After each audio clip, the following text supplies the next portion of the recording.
Why is it that relationships with friends, coworkers, romantic partners, and even family members often turn into something so toxic? And how do you know if you're in a toxic relationship? Healthy relationships are not easy to come by, and I wanted to find out why. So I did a deep dive into my own history, as well as that of my clients, and I found 3 reasons why relationships turn toxic and how to spot the signs. Have you ever felt like you're just not quite yourself in a relationship? That was me. I had this ability to figure out exactly what people needed from me and become just that. I thought that to be accepted, I had to become a chameleon. I didn't have a solid sense of self, and I forged friendships quickly and easily, sometimes within a single conversation. One of my closest friendships started by a knock on my hotel door. I was in my hotel room getting ready for bed, and I worked all day, and I was tired, and it was about 11 p.m., and I looked through the peephole to see one of my coworkers standing outside the door. She's like, "Hey, let's go swim." And without even blinking, I'm like, "Okay." I changed into my swimsuit, and we swam and talked through the night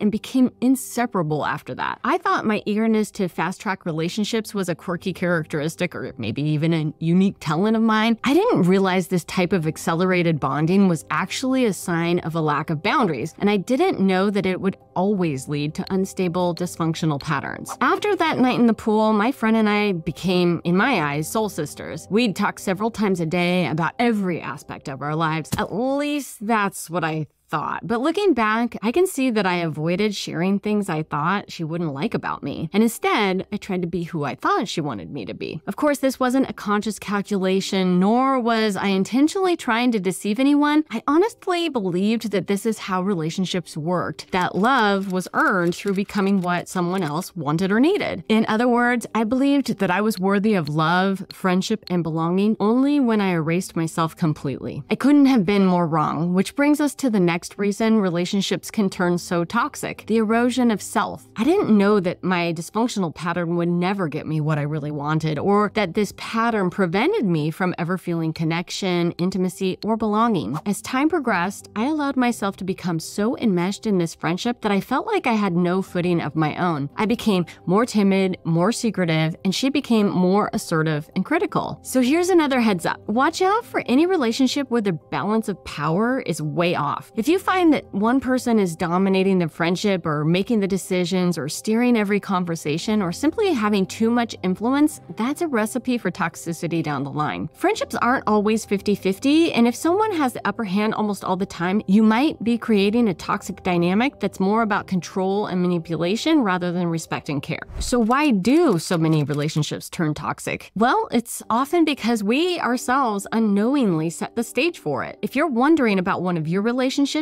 ask yourself these questions. 1, did you fast-track emotional closeness? 2, do you feel like you lose your sense of self when you're around this person? And 3, do you notice that one person dominates or controls the dynamic? If you're nodding yes to any of these questions, it's time to get to work. The thing is that sometimes people in the relationship are not toxic, but the dynamic is. I can't help but wonder if I had the chance to do it all over again, if I had answered that hotel door and just said, "No, not tonight, I'm tired," would we have ended up in the same place? If I had told her the truth and taken time to share who I really was and owned my own power within the friendship, would we still be friends? It's impossible to know because I had so much healing to do and so much to learn. To hear more about my story and what finally made it all click, watch this next.